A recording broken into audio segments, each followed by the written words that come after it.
Yes, good evening, students. We are from Ryerson Public School, and today we are starting class 9 Social Science Efforts and Success of Environmental Conservation. देखिए, ये जो chapter है, इसमें हमको ये पढ़ना है कि हमने एनवायरनमेंट को बचाने के लिए क्या-क्या प्रयास किए और यदि हमने प्रयास किए हैं, तो वो कहाँ तक कितने सक्सेसफुल हुए हैं। देखिए, हम ये जानते हैं कि एनवायरनमेंट के बिना यदि एनवायरनमेंट हमारा लिए सही है, तो फिर एग्जिस्टेंस ऑफ ह्यूमन बीइंग भी पॉसिबल है। यदि एनवायरनमेंट एक बार डिग्रेड हो गया, तो हमें फिर उसको बचाना जो है वो फिर ह्यूमंस के एग्जिस्टेंस पर भी सवाल आ जाते हैं, वो भी पॉसिबल नहीं है। मींस यदि हम हैं तो एनवायरनमेंट और एनवायरनमेंट है तो हम हैं, ये हमको हमेशा याद रखना होगा और इसीलिए हमारे लिए बहुत जरूरी है कि हम एनवायरनमेंट को बचाएं। हाँ, देखिए हम आगे देखते हैं जो इस चैप्टर है, इस चैप्टर में जो हमारे मेजर टॉपिक्स हैं वो कौन कौन से हैं। सबसे पहला है need for the environmental conservation.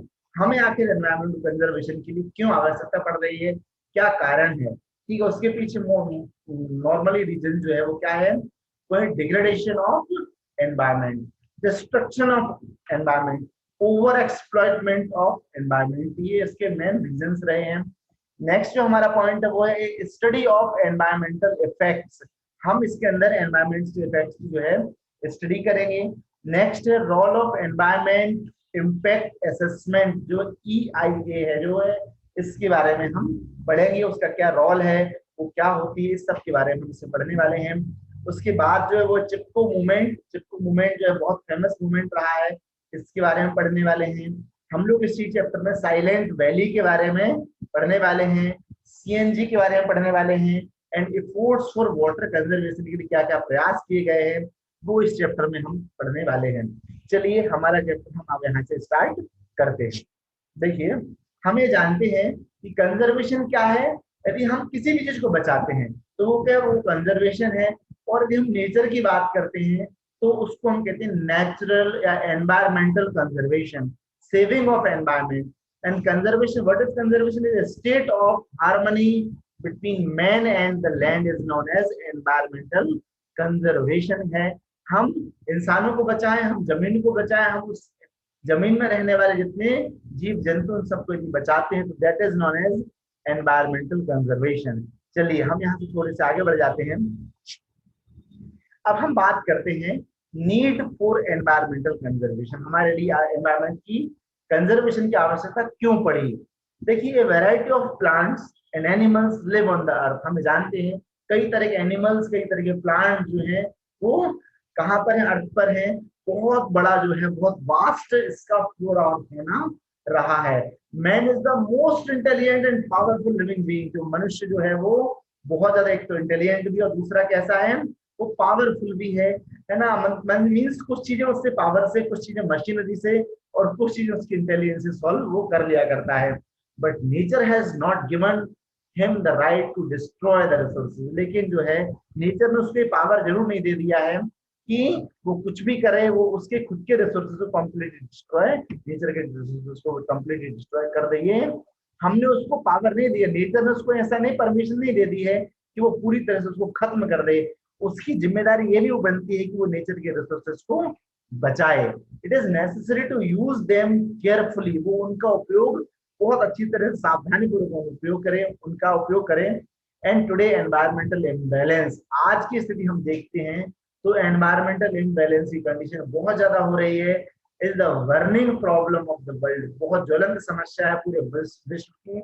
To rectify the problem of pollution, it is necessary to make people aware of the need to protect the environment. Means आज हमें इस समस्या को सॉल्व करने के लिए बहुत जरूरी है कि हम एनवायरनमेंट को प्रोटेक्ट करें, हम एनवायरनमेंट को बचाएं। और एनवायरनमेंट को हम बचा कैसे सकते हैं, possible only when the environmentalist leaders and policy makers make the collective efforts. हम एक व्यक्ति के करने से कुछ नहीं हो, कलेक्टिव एफर्ट चाहिए है। वो एनवायरमेंटलिस्ट जो होते हैं वो बताएं कि सही रास्ते क्या हैं। कुछ लीडर जो है वो ऐसा अपनी पॉलिसीज तैयार करें और कुछ पॉलिसी मेकर्स जो हैं वो कुछ ऐसी तरीके बताएं, ऐसी पॉलिसी बनाएं जिससे कि हम एनवायरमेंट को बचा सकें। हालांकि हम ये जानते हैं गवर्नमेंट कई सारे प्लान्स तैयार कर रही है, कई सारी नई नई योजना चला रही है, जिससे अवेयरनेस लोगों में बहुत ज्यादा है और बहुत ज्यादा लोग जो है वो एनवायरमेंट को बचाने के प्रति सचेत है, अलर्ट हैं। ठीक है, हम यहाँ से थोड़े से आगे बढ़ते हैं। देखिए, a study of environmental effects, environmental effects जो स्टडी है ना, उस पर हम यदि बात करते हैं तो क्या बात है, सबसे पहला बात आता है एनवायरमेंटल कंजर्वेशन, है ना। वो क्या होता है? It is the planned management of environment and the resources to prevent the destruction and exploitation. हमको एनवायरमेंट को हम कंजर्व करें, उसके डिस्ट्रक्शन को यदि हम रोक देते हैं, उसी को हम एनवायरमेंटल कंजर्वेशन कहते हैं। उसका ओवर एक्सप्लॉयटेशन बिल्कुल भी नहीं होना चाहिए।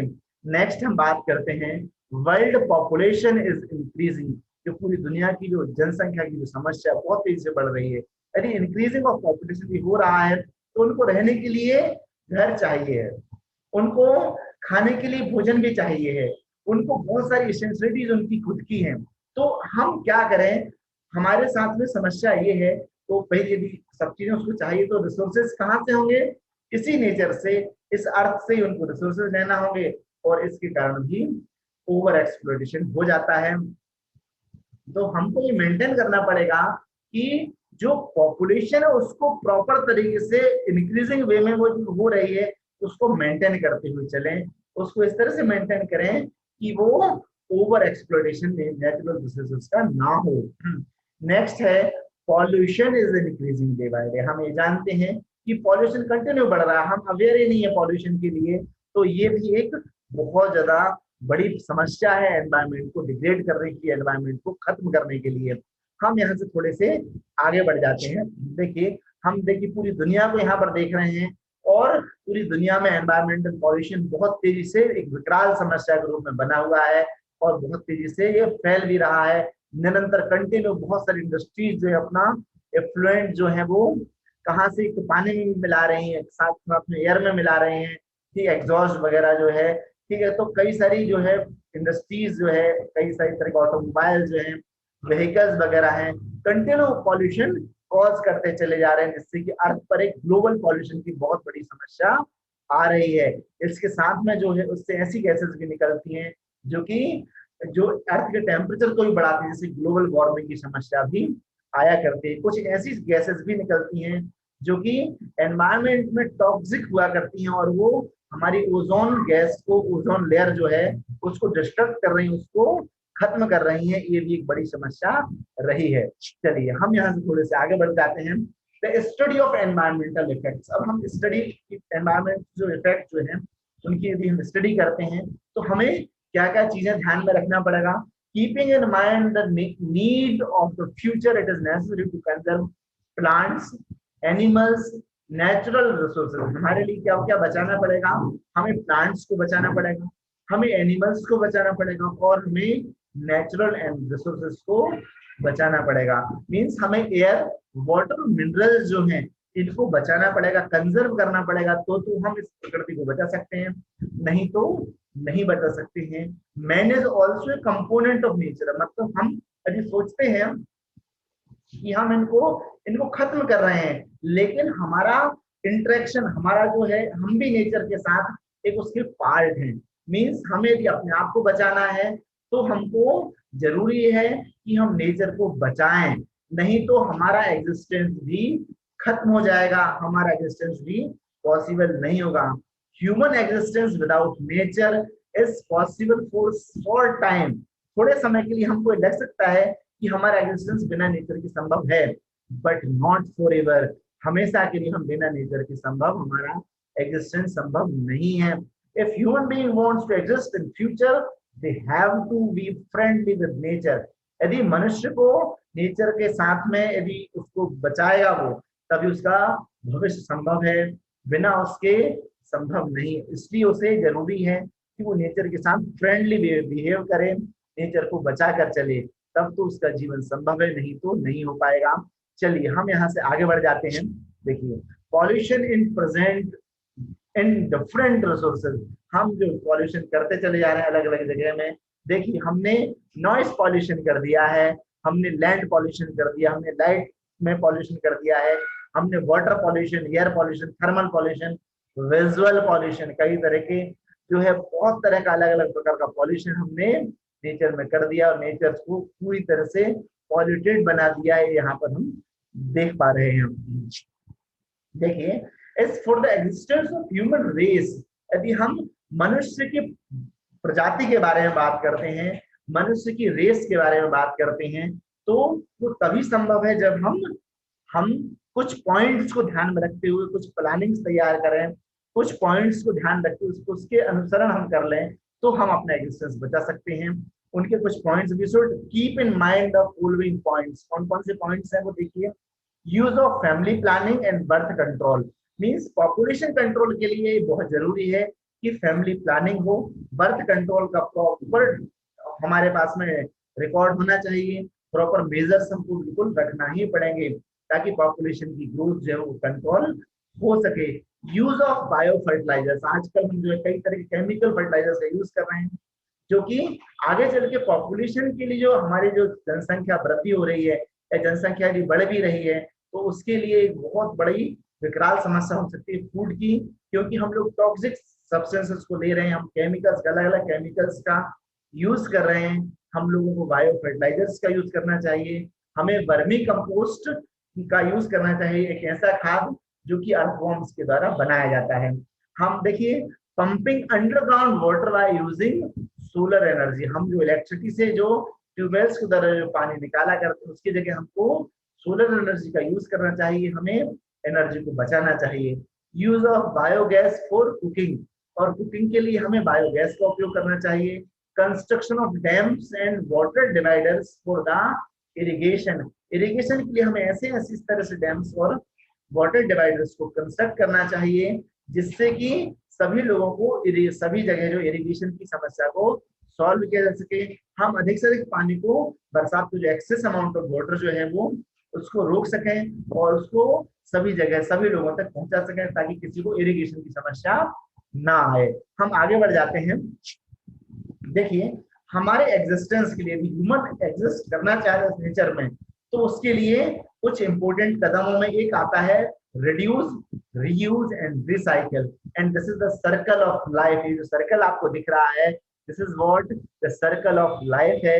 इसमें कि यदि हम मेंटेन करना चाहते हैं, हम चाहते हैं कि नेचर में ह्यूमन का एग्जिस्टेंस बहुत लंबे समय तक चले, तो हमें इसको मेंटेन करना बहुत जरूरी है।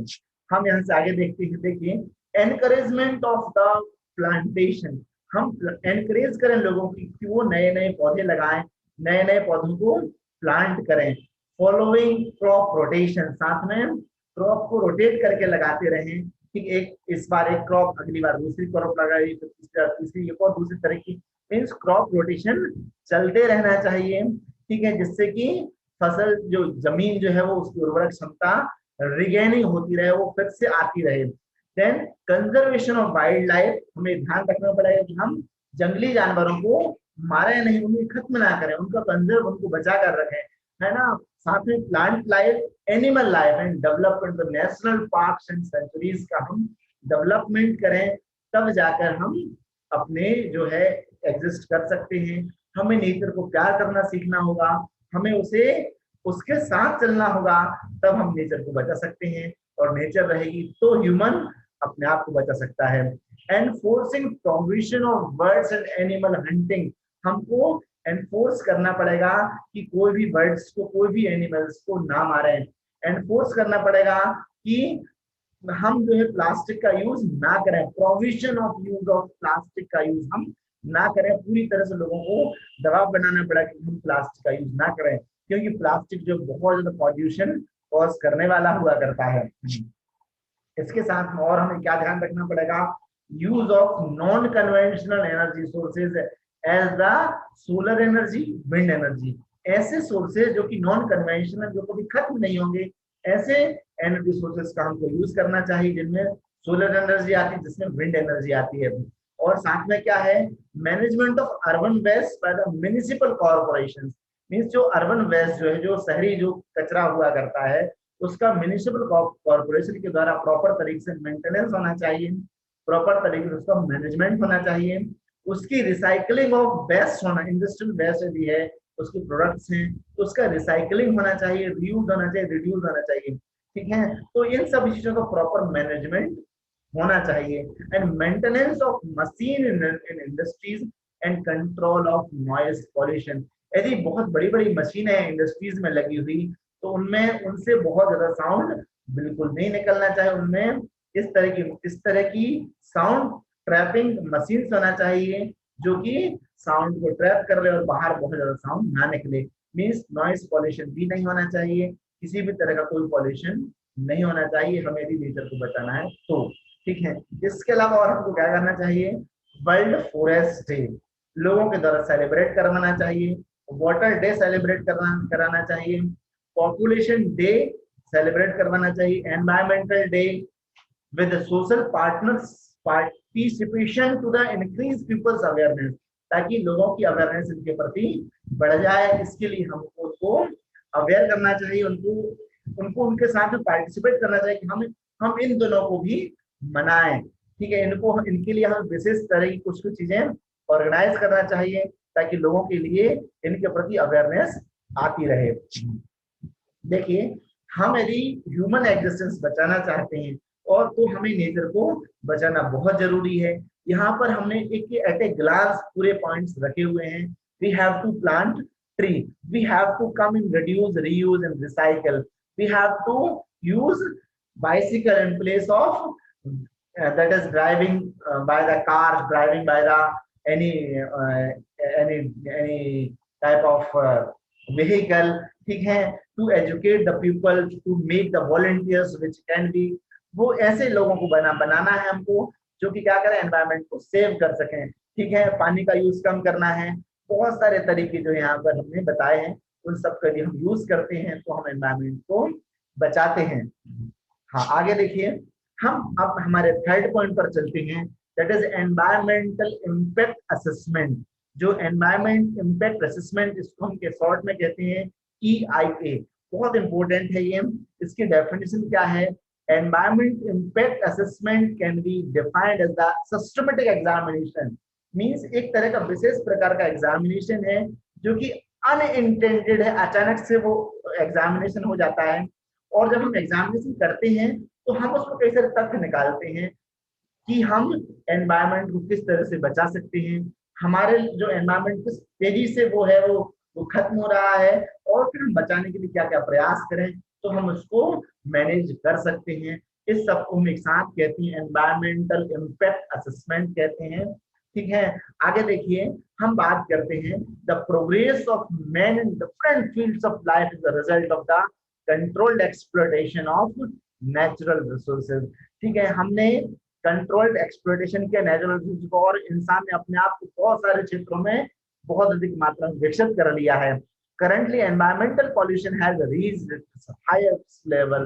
यदि आज हम देखते हैं तो environment pollution जो है बहुत ज्यादा highest level पर पहुंच चुका है, which is very dangerous for the human society, जो कि human society को खत्म कर सकता है। Humans में अलग अलग प्रकार की बहुत सारी प्रॉब्लम्स को ला सकता है, नई नई बीमारियां उत्पन्न कर सकता है। तो इन सब का असेसमेंट जो है वो कौन करता है, वो करता है एनवायरमेंटल इम्पैक्ट असेसमेंट। उसको देखा जाता है कि भाई इंसानों पर क्या प्रभाव पड़ रहा है। उसके लिए कुछ जो लोग होते हैं, स्टेक होल्डर्स हैं, स्टेक होल्डर्स ऐसे लोग होते हैं जो एनवायरमेंट को बचाया करते हैं, जो एनवायरमेंट के लिए अवेयर रहा करते हैं। ठीक है, इंस्टीट्यूशनल चेंजेस जो हैं, इंस्टीट्यूशनल चेंजेस मतलब ऐसे कई तरह के ऐसे इंस्टीट्यूट्स होते हैं जो कि एनवायरमेंट को बचाने के लिए हमेशा अपने काम में लगे रहते हैं, है ना, एनवायरमेंट को वो प्रोटेक्ट करने के लिए कार्यरत रहा करते हैं। साइंटिफिक चेंजेस, कुछ एक जो साइंटिफिक अवेयरनेस जो है वो भी साइंटिफिक प्रोग्राम्स तैयार किए जाते हैं, अलग अलग तरह के साइंटिफिक डेटास तैयार किए जाते हैं जो कि क्या करते हैं, जो कि लोगों को अवेयर करते हैं कि अब हम इस तरह के स्टेप्स लगाएंगे, इस तरह के स्टेप्स करेंगे तो हम अपने एनवायरमेंट को बचा सकते हैं। डिजाइन एंड इंजीनियरिंग चेंज, कुछ ऐसे डेटास होते हैं, कुछ इस तरह के जो है अकाउंटेबिलिटी हुआ करती है जिससे कि हम लोग एनवायरमेंट को बचा सकते हैं। ठीक है, नेक्स्ट है कॉर्पोरेट चेंजेस, बड़ी बड़ी चीजों में भी चेंजेस लाकर हम एनवायरमेंट को बचा सकते हैं जो कि कॉर्पोरेट वर्ल्ड में चेंज होगा। Believe structure and economics changes भी इसमें रहा करते हैं। तो ओवरऑल जो है कंबाइंड फॉर्म में इसको हम एनवायरमेंटल इम्पैक्ट असेसमेंट कहते हैं। एक एनवायरमेंटल इम्पैक्ट असेसमेंट यहाँ पर भी हमको दिखाई दे रहा है। आज हमने देखिए एक रेशियो दिया है यहाँ पर, टुडे एंड 2030 यदि हम बात करते हैं तो डिग्रेडेशन ऑफ एनवायरनमेंट को यदि हम देखते तो यहाँ पर छोटा सा यहाँ पर जो फॉरेस्ट दिखाई दे रहा है, ये बड़ा सा फॉरेस्ट का एरिया हमको यहाँ पर दिखाई दे रहा है। यहाँ पर एक फॉरेस्ट कवर हमको यहाँ पर भी दिखाई दे रहा है। लेकिन अब यदि हम इसको कंपेयर करते हैं, यहाँ का फॉरेस्ट कवर पूरी तरह से डिस्ट्रॉयड हो चुका है, ठीक है। और यहाँ पर भी जो प्लांट्स थे वो भी पूरी तरह से खत्म हो चुके हैं। यहाँ पर जो हमको फॉरेस्ट दिख रहा था वो पूरी तरह से डिग्रेड हो चुका है। Means we are destroying the environment. ये एक तरह का एक एनवायरमेंटल इम्पैक्ट हमने असेसमेंट यहाँ पर तैयार किया है, ठीक है, जो कि बता रहा है कि इन फ्यूचर हम कितना और कर पाएंगे, कितना डिस्ट्रक्शन हम कर देंगे, ठीक है। वो ओकेजनली होगा, लेकिन we are destroying the environment, जो कि गलत है। हमको ऐसा नहीं करना है।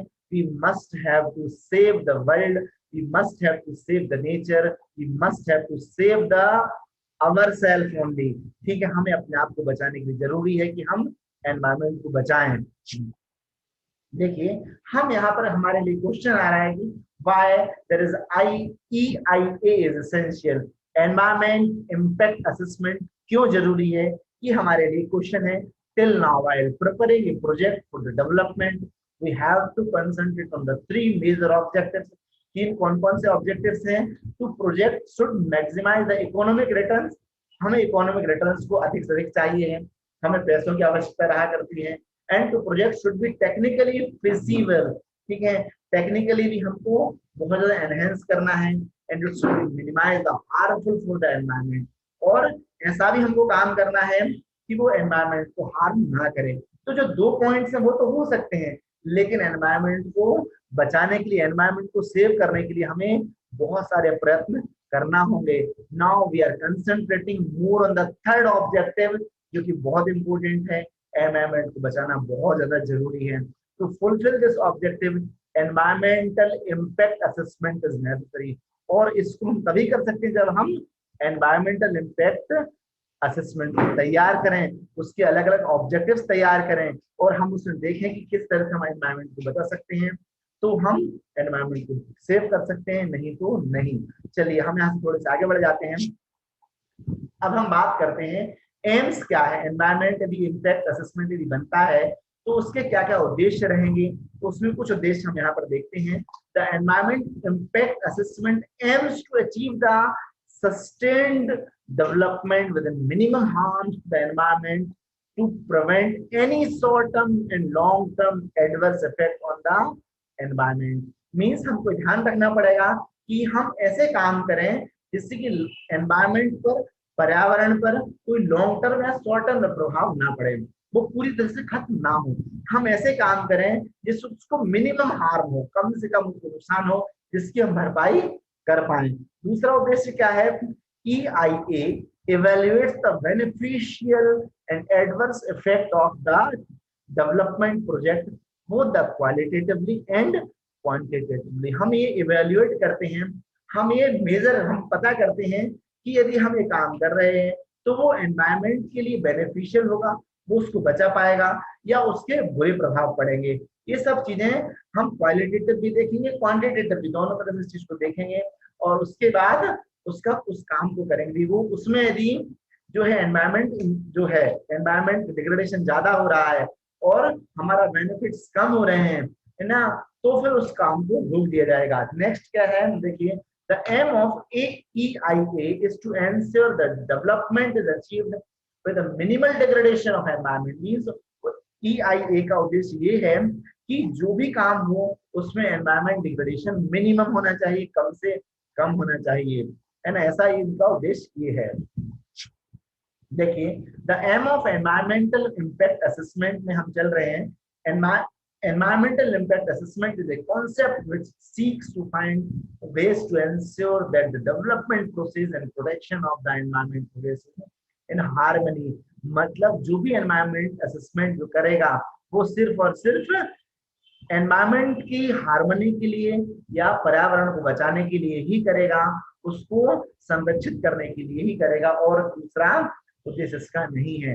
Whenever a new development project is planned, it is necessary to know its effect on the climate of a particular area. यदि कोई नया प्रोजेक्ट यदि एनवायरमेंटल प्लानिंग में यदि हो रहा है, इफेक्ट में यदि आ रहा है, तो इसमें ये देखा जाएगा कि उस पर्टिकुलर एरिया में उसका क्या प्रभाव पड़ेगा, उसके वेजिटेशन पर क्या प्रभाव पड़ेगा, और वहां पर रहने वाली सोसाइटी पर इसका क्या प्रभाव पड़ेगा। ये चीज जरूरी है ना, ये चीज हमें ये पता रखना जरूरी है। एनवायरमेंट इम्पैक्ट असेसमेंट के according, how will the development project such as power plants, dams, iron and steel industries affect the environment. हमें ये भी पता करना पड़ेगा कि यदि वहां पर पावर प्लांट डेवलप हो रहे हैं, वहां पर डैम्स डेवलप हो रहे हैं, वहां पर आयरन और स्टील इंडस्ट्री डेवलप हो रही हैं, तो वो एनवायरमेंट पर क्या क्या प्रभाव डालेंगी। इसको देखने के बाद ही जो है एनवायरमेंट इम्पैक्ट असेसमेंट जो है वो इनको परमिशंस देगा। आगे देखिए, it is very necessary to in edible oils, paper, cement industry, therefore it is mandatory to prepare the environmental impact statement before the implementation of the project. यदि किसी भी तरह का कोई भी प्रोजेक्ट यदि वहां पर इम्प्लीमेंट किया जा रहा है, तो उस चीज के बारे में इंफॉर्मेशन किसको होना चाहिए, एनवायरमेंटल इम्पैक्ट असेसमेंट को उसकी इंफॉर्मेशन होना चाहिए। और इसीलिए क्या बना दिया गया, इसलिए बना दिया गया एक एनवायरमेंटल इम्पैक्ट स्टेटमेंट तैयार किया जाता है, और बताया जाता है गवर्नमेंट को हमने ये तैयार किया, ये इस तरह से हार्म नहीं करेगा, लोगों को प्रॉब्लम नहीं होगी इससे, ठीक है। ये यदि पॉल्यूशन करेगा तो उसका हम इसको प्यूरिफाई करके उसको एनवायरमेंट भेजेंगे, या फिर इन्फ्लुएंट्स को भी हम ट्रीटमेंट के बाद ही रिवर्स वगैरह में मिलाएंगे, ऐसा कहा जाता है। नेक्स्ट देखिए, environmental impact assessment is an important technique of maintaining environmental quality. Environment की क्वालिटी को मेंटेन करने के लिए एनवायरमेंटल इम्पैक्ट असेसमेंट जो बहुत ही इंपॉर्टेंट टेक्निक है जो उसको मेंटेन किया करती है। नेक्स्ट देखिए, its aims and objectives are as follows. यदि हम EIA की बात करते हैं तो इसके मुख्य उद्देश्य और उसके ऑब्जेक्टिव्स जो हैं वो यहाँ पर मेंशन किए गए हैं। पहला क्या है, development without causing damage to environment. Development तो हो लेकिन उससे एनवायरमेंट का डिग्रेडेशन नहीं होना चाहिए, उसका डैमेज नहीं होना चाहिए। Maintenance of quality of environment means environment की क्वालिटी मेंटेन रहना चाहिए। यदि आपने एक पेड़ को काटा है एक जगह, सपोज रोड कंस्ट्रक्शन के लिए, तो दूसरी जगह एक नया प्लांट लगना चाहिए और उसकी जीवन भर आपको फिर उसको उसका ध्यान रखना जरूरी होगा। Sustainable development so that the present as well as the future generations are able to meet their needs. Development वैसा होना चाहिए कि आपकी जनरेशंस को प्रॉब्लम्स ना आए, उनको उनकी आवश्यकता वो पूरी कर सकें। Emphasis on prevention rather than cure of environment degradation means हम environment को क्या करें, बचा कर रखें, उसको नष्ट ना करें, ठीक है, उसका ध्यान रखें। Use of EIA as an effective tool of design making on development action means हमारे इस तरह के कुछ effective tools तैयार किए जाना चाहिए, इस तरह की डिजाइन होना चाहिए ताकि हम क्या कर पाए, एनवायरमेंट को बचा सकें। इस तरह की एक्शंस हमको लेना चाहिए, इस तरह की डेवलपमेंटल एक्शन हमको लेना जरूरी है। Environmental impact statement is prepared before planning A project. यदि किसी भी तरह का प्रोजेक्ट तैयार किया जा रहा है तो हमको उससे पहले एनवायरमेंट इम्पैक्ट स्टेटमेंट बनाना जरूरी होगा, ठीक है, ताकि वो किस तरह के इम्पैक्ट वहां की जगह पर डालेगा, किस तरह का वो पॉल्यूशन करेगा कि नहीं करेगा, क्या एनवायरमेंट को और अच्छा कर सकता है। कई सारे कोई भी किसी भी तरह का प्रोजेक्ट है उसको बताना जरूरी होगा कि वो एनवायरमेंट किस तरह का प्रभाव उस पर डालेगा। नेक्स्ट इसके बाद related to land, surface, soil, animal, socio economic effects सभी तरह से, और पॉल्यूशन और डिजास्टर मैनेजमेंट क्या क्या वो प्रभाव डाल रहा है वो सब उसको बताना ही होगा।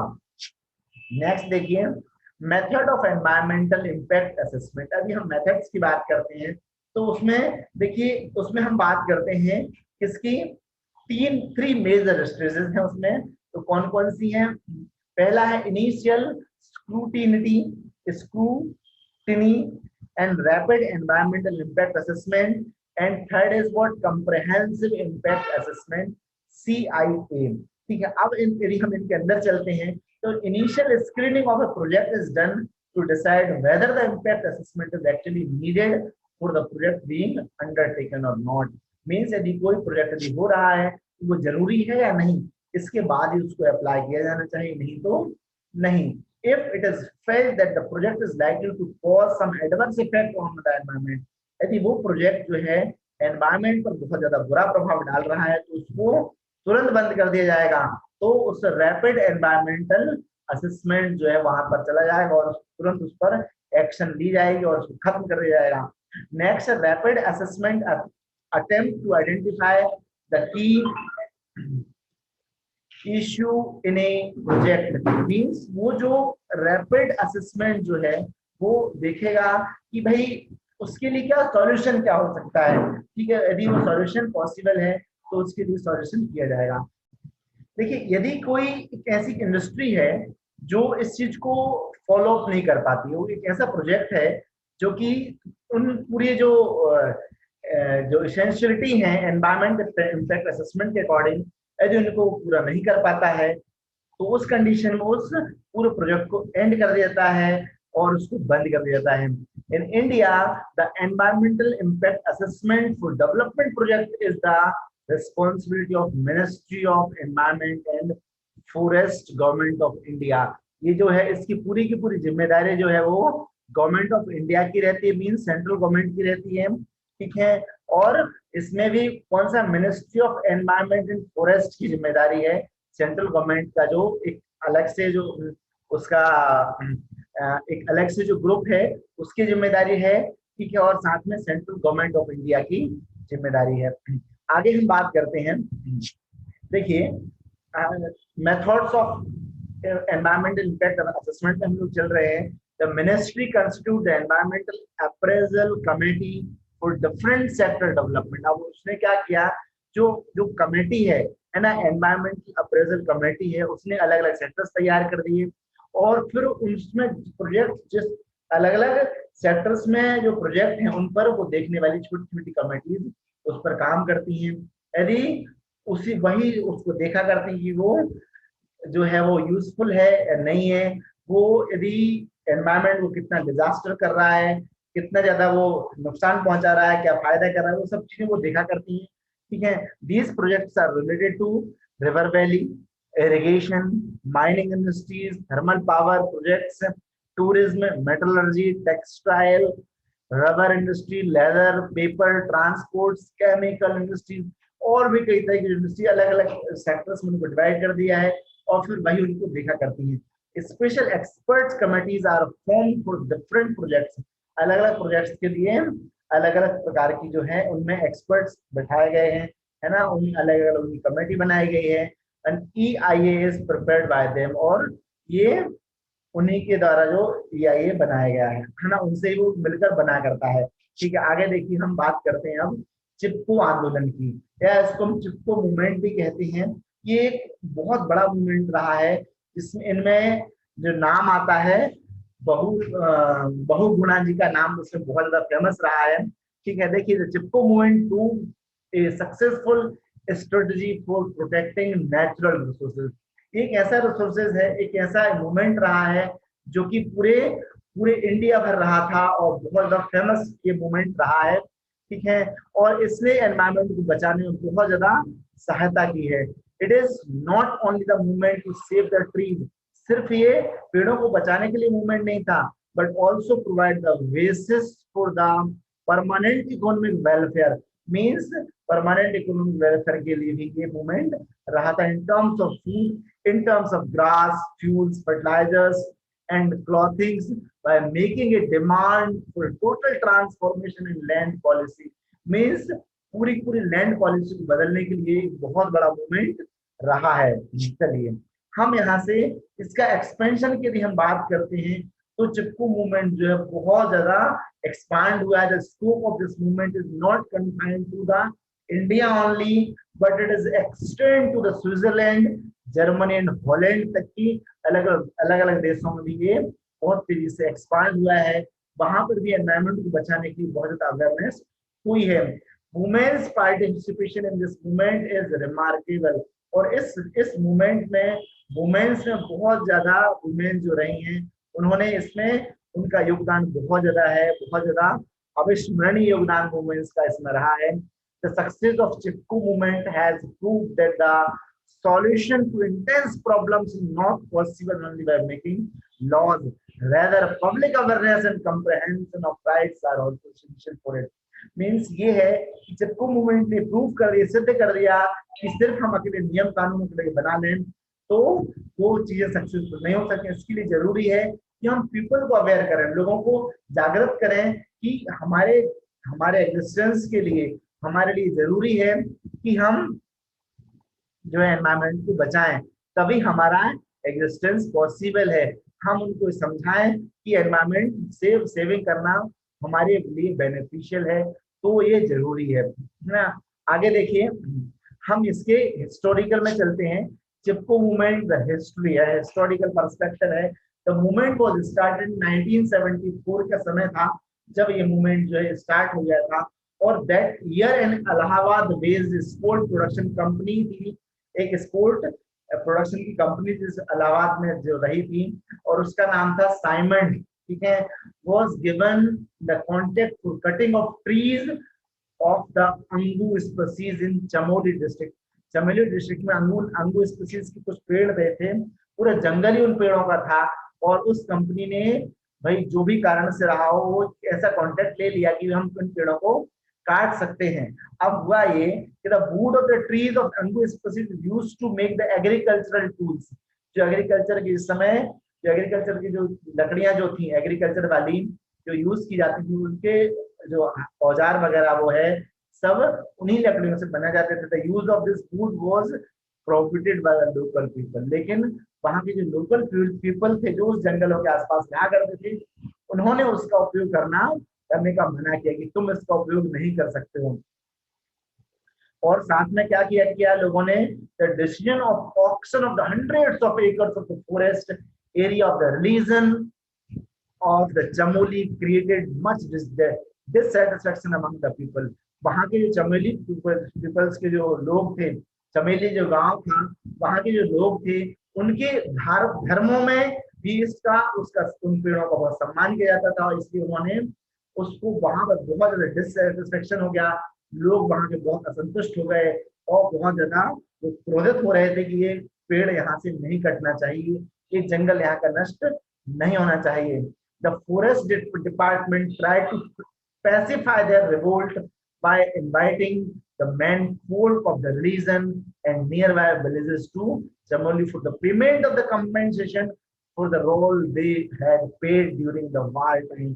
अब यहाँ पर एक मतलब बहुत बड़ा हिंसक स्थितियां आ गई थी, बहुत ज्यादा एक द्वंद चल रहा था।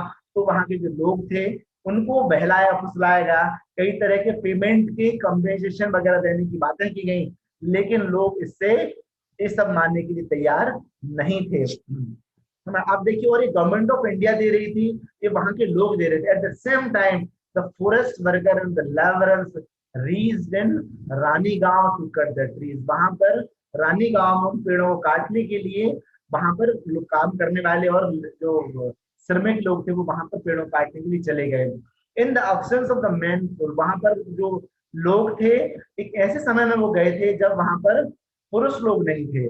मीन्स जो बचाने के लिए मुख्यतः पुरुष लोग आया करते थे। An ordinary women name the Gaura Devi. वहां पर एक महिला थी जिनका नाम था गौरा देवी। वो वहां सामने आई और उन्होंने पेड़ों को बचाने के लिए और पेड़ों के पास में जाकर वो चिपक गई। And she went door to door. सबसे पहले वो घर घर में गई और लोगों को समझाया, गर्ल्स को समझाया कि हमको पेड़ों को बचाना चाहे, भले ही हम मर जाए लेकिन पेड़ नहीं कटना चाहिए। And the women's to register their revolt. और उन्होंने वुमेन्स ने यहाँ पर क्रांति जो है रजिस्टर कर दी थी। Under the leadership of the Murari Lal Bahuguna ji जो थे वो and Gaura Devi, about 27 womens and the girls embrace the trees. वो 27 जो लेडीज थी वो पेड़ों से वो वहां पर चिपक गई थी। आगे देखिए, Thus the non-violence technique। अब ये जो एक ऐसी टेक्निक थी जो पेड़ों को बचाने के लिए जिसमें संग्राम नहीं था, वो ऐसा कह रहे थे कि आप हमको काट लीजिए और पेड़ भी कट जाएंगे हम हमारे कटने के बाद में। was used to save the trees under the leadership of the Gaura Devi, और उसमें लीडर कौन थी? लीडर थी Gaura Devi. The women said the forest was their parental home, उन्होंने कहा कि जो जंगल है वो हमारे पुरखों के घर हैं, ठीक है, तो हम इनको नहीं कटने देना चाहते हैं। They would not let in cut by any cost, वो किसी भी तरह से ये पेड़ कटना नहीं चाहिए। Even the guns of the contractors and the forest employees and the bribery offered by them could not discourage the women, जो उनकी जो गन थी वो भी उनको डिस्करेज नहीं कर पाई, और किसी भी तरह का कोई भी प्रलोभन उन महिलाओं को झुका नहीं पाया, और वहां पर रेजिस्ट करती रही, वो वहां पर डटी रही, ठीक है। Finally the transform the forest labourers heart, और वहां पर जो काम करने वाले थे लोग थे उनका हार्ट जो था वो बदल गया, वो पिघल गया। The women kept on surrounding and embracing trees for 2 days and night continuously, लगातार 2 दिन और 2 रात तक वो महिलाएं उन पेड़ों से बिना कुछ खाए पिए उन पेड़ों से निरंतर चिपकी रहीं, और ताकि हमारे जो पेड़ है वो कट ना जाए। They also broke the one and only bridge at the entrance of the forest, उन्होंने फॉरेस्ट में अंदर जाने के लिए एक ब्रिज रहा करता था, तो जो नदी के बीच में रहा करता था, उन महिलाओं ने उस पूरे ब्रिज को भी तोड़ दिया था, जो नॉर्मली काम नहीं क्या करती थी, लेकिन उन्होंने अपने जंगलों को बचाने के लिए ऐसा काम भी कर दिया था। आगे देखिए, आफ्टर दिस इवेंट, जब ये इवेंट हो गया था 26 मार्च 1974 को, the religion became the battlefield of Chipko movement, तो जो रिलीजन था उसको अलग नाम दे दिया, जिसका नाम क्या दे दिया? चिपको मूवमेंट नाम दे दिया। All over the Uttarakhand people witnessed new zeal to protect forest after this event, जब पूरा का पूरा जो उत्तराखंड था वहां के लोग जो थे उसके गवाह थे कि वहां पर ये इवेंट हुआ था। And afterward Shri Sunderlal Bahuguna walked 2800 kilometres, जो आप इस मूवमेंट के बाद में जो सुंदरलाल बहुगुणा थे वो 2800 किलोमीटर पैदल यात्रा करते हुए वहां पर उन्होंने इस मूवमेंट को बहुत तेजी से चला दिया। And looking at the direction and intensity of the movement of the state government, उन्होंने बताया कि स्टेट गवर्नमेंट को जागृत किया, और साथ में इस चीज को पूरी सेंट्रल गवर्नमेंट तक भी वो लेकर गए। And forest and Ranigaon area का जो फॉरेस्ट था उसको बता दें कि इसको नहीं काटा जाना चाहिए। To the end with the establishment of the UP Forest Development Corporation, और उसके परिणाम स्वरूप जो है यूपी फॉरेस्ट डेवलपमेंट का निर्माण हुआ, यूपी फॉरेस्ट डेवलपमेंट कॉर्पोरेशन का निर्माण हुआ, ठीक है। और जो चिपको मूवमेंट था उसको नेशनल पब्लिसिटी भी मिल चुकी थी। इसके साथ देखिए क्या हुआ था, the demand of the Chipko movement activist to declare the forest of the Himalayan region as the protected area was also accepted, means उस एरिया को ये मान लिया गया कि हिमालयन रीजन का प्रोटेक्टेड एरिया है और इसको कभी भी नहीं काटा जा सकता है। For the next 15 years the cutting the green trees of the Himalayan region, साथ में एक नियम ये भी बना कि हिमालय रीजन के जो है जो पेड़ हैं उनको 15 सालों तक नहीं काटा जा सकता है, कंप्लीटली प्रोहिबिटेड कर दिया है। And in the second phase, the Chipko movement took a creative mode in the form of the speedy plantation. साथ में उस चिपको मूवमेंट में बहुत तेजी से प्लांटेशन लगाने का काम भी उस जगह हो गया था। Due to the mass support of the Chipko movement for protection of the trees, the felling of forest came to a halt. Means पेड़ों का गिरना जो है, पेड़ों को काटा जाना भी रोक दिया गया।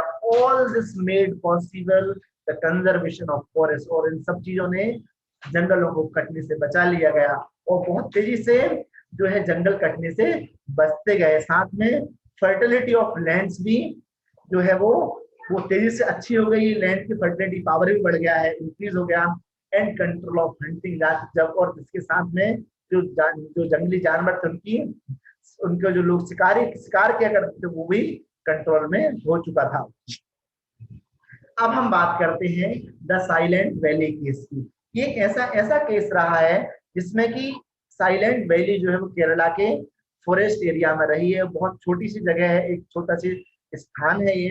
It is located in the western Ghat on the south west slope of the Nilgiri hills के पास में रहती है, और इसका जो एरिया है वो है 90 किलोमीटर का। It is surrounded by the high heels on the all sides. इसके चारों तरफ से बड़ी बड़ी बहुत सारी खाइयां हैं, ठीक है, बहुत सारी हिल्स वगैरह इसमें इसके चारों तरफ हैं। Due to the unapproachable track, अब यहाँ पर लोग पहुंच ही नहीं पाते हैं, ठीक है। दिस एरिया इज इनहैबिटेड, और ये जो एरिया है इसमें कोई लोग नहीं रहा करते हैं। And this valley is the treasure of the unique and valuable vegetation. एक चीज यहाँ की ये है कि यहाँ पर कुछ ऐसे एनिमल्स हैं जो पूरी जगह पूरे भारत में और कहीं नहीं पाए जाते हैं। तो अब ये चीज इनकी क्वालिटी रहेगी, ठीक, यहाँ की वेजिटेशन, यहाँ के ऐसी वनस्पतियां भी हैं जो और कहीं भारतवर्ष में नहीं पाई जाती हैं। The Kunthipuzha river flows from the centre of the Silver Valley, और इस सिल्वर वैली के बीच में, सॉरी साइलेंट वैली के बीच में से एक कुंतीपुरा नदी जो है वो भी बहा करती है। आगे देखिए, हमें उसका यहाँ पर व्यू दिखाई दे रहा है, हमने व्यू वहीं से लिया हुआ है। आगे देखिए, द केरला इलेक्ट्रिसिटी बोर्ड। अब यहाँ पर एक चीज चेंज आती है, जो केरला में जो इलेक्ट्रिसिटी बोर्ड जो है वो चाहता था कि वहां पर एक हाइड्रो इलेक्ट्रिसिटी का जो पावर है वो वहां पर प्रोजेक्ट जो है वहां पर कंटिन्यू हो जाएगा। Constructing the dam on the Kunthipuzha river, Kunthipuzha river जो उस पर एक डैम बना दिया जाए ताकि लोग वहां पर अंदर जा सकें, उसको देख सकें। This proposal has given rise to the environmental debate. अब यहाँ पर जो है एनवायरमेंटल डिबेट चालू हो गया कि क्या ऐसा होना चाहिए, क्या नहीं होना चाहिए, क्योंकि यदि वहां पर यदि ह्यूमंस का इंटरवेंशन यदि हो गया, यदि ह्यूमंस वहां पर पहुंचने लगे तो कंफर्म होगा कि जो वहां पर एनिमल्स हैं, जो वहां की वेजिटेशन उसको डिस्ट्रॉय कर सकते हैं, ठीक है। The department of the environment, the central government has asked the Kerala government. अब जो सेंट्रल गवर्नमेंट थी उसने केरला गवर्नमेंट से पूछा to consider the construction of the dam, ठीक है। क्या कहा कि क्या तुम यदि उसको बचा सकते हो। तो इस चीजों में जब डिबेट तैयार हुआ तो बाद में ये हुआ कि ये चीजें संभव नहीं है, और फिर गवर्नमेंट ऑफ केरला को कहा गया अब आप इस डैम को नहीं बना सकते हो, इस डैम को बनाना सही नहीं है, ठीक है, ऐसा उन्होंने कहा। The committee has been form to look into this issue and according to report of this committee the silent Valley in the homeland of certain unique type of vegetation. ये बताया गया कि साइलेंट जो वैली है वहां पर अद्वितीय प्रकार की, कुछ विशेष प्रकार की वेजिटेशन है, वनस्पतियां जो कि और कहीं दूसरी जगह नहीं है, और वहां पर ऐसे एनिमल्स भी हैं जो और कहीं नहीं पाए जाते हैं। इसलिए उसके उसके फ्लोरा और फौना में डिस्टरबेंस करना बिल्कुल भी उचित नहीं है, इसलिए वो उस डैम की परमिशन को बंद कर दिया गया, उसको प्रोहिबिटेड कर दिया गया। आगे देखिए, यहाँ से हमने साइलेंट वैली का व्यू आपको दिखाया है कि साइलेंट वैली इस तरह से दिखती है, इतनी सुंदर वैली है ये, ठीक है। कुछ और आगे हम देखते हैं। The equatorial rain forest of this area are safe only in the absence of human disturbance। ये कहा गया कि वहां के जो रेन फॉरेस्ट है और वो तभी संभव है उनका बच पाना जब वहां पर ह्यूमन का डिस्टर्बेंस ना हो, तभी चीज संभव है, नहीं तो ये संभव नहीं होगा। The committee under the chairmanship of MGK Menon, MGK Menon की जो कमेटी बनाई गई थी, चेयरमैनशिप उनकी रही थी, तो उन्होंने ये निर्णय लिया कि रिकमेंडेड है that no dam should be constructed. वहां पर कोई डैम, किसी तरह का डैम वहां पर नहीं बनना चाहिए, as it will do the irreversible loss of the environment. उन्होंने कहा कि इससे एनवायरमेंट का एक ऐसा लॉस होगा जिसकी भरपाई भविष्य में कभी नहीं हो पाएगी। The silent valley was declared in national parks in the 1985, और 1985 में साइलेंट वैली को एक नेशनल पार्क के रूप में डिक्लेयर कर दिया गया। वहां पर ह्यूमन इंटरवेंशन को पूरी तरह से प्रोहिबिटेड कर दिया। Due to the public movement the valuable rain forest rarely available vegetation and the animals could be protected. Means ये कहा गया कि वहां के जंगलों को बचाया जाए, वहां पर वेजिटेशंस को बचाना जाना चाहिए, और वहां पर जो भी चीजें उनको हमको बचाना जरूरी है, ऐसा कहकर उस चीज को नेशनल पार्क के रूप में कन्वर्ट कर दिया गया। आगे देखिए, जो साइलेंट वैली में कुछ जो नेचुरल एनिमल्स जो रहा करते हैं उनके व्यूज हमने निकाले हैं। कुछ स्पेशल अलग प्रकार के जो एनिमल्स जो सिर्फ वहां मिलते हैं हमने यहाँ पर आपको दिखाने की कोशिश की है। देखिए आगे हम बात करते हैं सीएनजी की, है ना, कंप्रेस्ड नेचुरल गैस की हम बात करते हैं। जो कंप्रेस्ड नेचुरल गैस है उसकी कुछ क्वालिटीज है, वो क्या है? एक तो बहुत चीपर है, इफिशियंट है, मींस कंप्लीट कम्बशन होता है, लेस पॉल्यूटिंग है, तो पॉल्यूशन बहुत बहुत कम मात्रा में, नेग्लिजिबल अमाउंट में क्या करती है, ठीक है, which is useful for vehicles, और साथ में व्हीकल्स के लिए बहुत ज्यादा ये उपयोगी है, यूजफुल है, ठीक है, व्हीकल्स में हम इसको यूज करके बहुत दूरी तक इसको लेके जा सकते हैं। And CNG is less polluting than the diesel, keeping in mind its benefit on Delhi High Court. Delhi High Court ने एक ऑर्डर दिया है, has ordered the CNG in place of the biofuels in buses, tempo and auto rickshaws running in Delhi में। जो auto rickshaw वगैरह है जो है सब में क्या होना चाहिए, सीएनजी का उपयोग होना चाहिए। The Delhi bus transport system has thus become the biggest CNG run transport system in all over the world। पूरी दुनिया में हम जो है सबसे ज्यादा दिल्ली में सबसे बड़ा ट्रांसपोर्ट हो गया है। Air pollution has decreased in Delhi after the use of CNG began। और एयर पॉल्यूशन जो है दिल्ली में जो है सीएनजी के चालू होने पर बहुत कम हुआ था। Then nowadays the idea of using CNG for other purpose in under consideration। और दूसरे जो है चीजों में भी सीएनजी का उपयोग किए जाने का कंसिडरेशन चल रहा है, ठीक है। आज आप लोगों ने कुछ समय पहले शायद हो सकता है न्यूज भी सुनी हो कि दिल्ली में जो है एक प्रयोग और किया जा रहा है, और वो है इलेक्ट्रिकल व्हीकल्स का फ्री रजिस्ट्रेशन का। हम आगे देखते हैं। देखिए यहाँ पर सीएनजी जो बेनिफिशियल है उसके यहाँ पर पेट्रोल पंप्स भी है ना, यहाँ पर सीएनजी पंप्स है, यहाँ पर सीएनजी की पूरी बस सीएनजी रनिंग है, कार सीएनजी रनिंग है, ऑटो रिक्शाज जो है वो सीएनजी रनिंग यहाँ पर है। आगे देखिए, एफर्ट्स फॉर वाटर कंजर्वेशन। अब यदि हम वाटर कंजर्वेशन की बात करते हैं तो वाटर कंजर्वेशन एफर्ट जो है वो मध्य प्रदेश में झाबुआ डिस्ट्रिक्ट में है ना। A few years back, the forest in Jhabua district of Madhya Pradesh were ruthless cut। वो तेजी से उसको काटा गया, ठीक है, और जिसके कारण क्या हुआ, वहां की जो जमीन थी वो वहां की उसकी फर्टिलिटी पूरी तरह से खत्म होने लगी, सॉइल एरोजन हो गया, वहां की जमीन बंजर होती चली जा रही थी। Then reducing employment opportunity, और वहां पर जो एम्प्लॉयमेंट जो अपॉर्चुनिटीज थी वो भी धीरे धीरे खत्म होती चली जा रही थी। And force to migrate the people, वहां की जो पॉपुलेशन थी उसको भी माइग्रेट होने के लिए मजबूर होना पड़ रहा था। And the year 1994 the Rajiv Gandhi water storage mission जो थी 1994 में 1994 में Rajiv Gandhi water storage mission वहां पर स्टेब्लिश की, और उसने क्या किया, उसके अकॉर्डिंग वहां पर एक डैम तैयार किया गया जिसने वहां की ड्रॉट और डिफॉरेस्टेशन की प्रॉब्लम्स को रिजॉल्व कर दिया, सॉल्व कर दिया।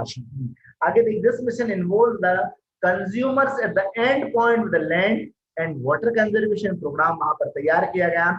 और फिर उसके बाद क्या हुआ कि लोगों का पार्टिसिपेशन उसमें लगाया गया। Under this mission stop dam was made, है ना, स्टॉप डैम बनाया गया और पॉन्ड कंस्ट्रक्ट किए, वहां पे जहां जहां पॉसिबल हुआ वहां पर छोटे छोटे तालाब बनाए गए और उन तालाबों में पानी का स्टोरेज किया गया।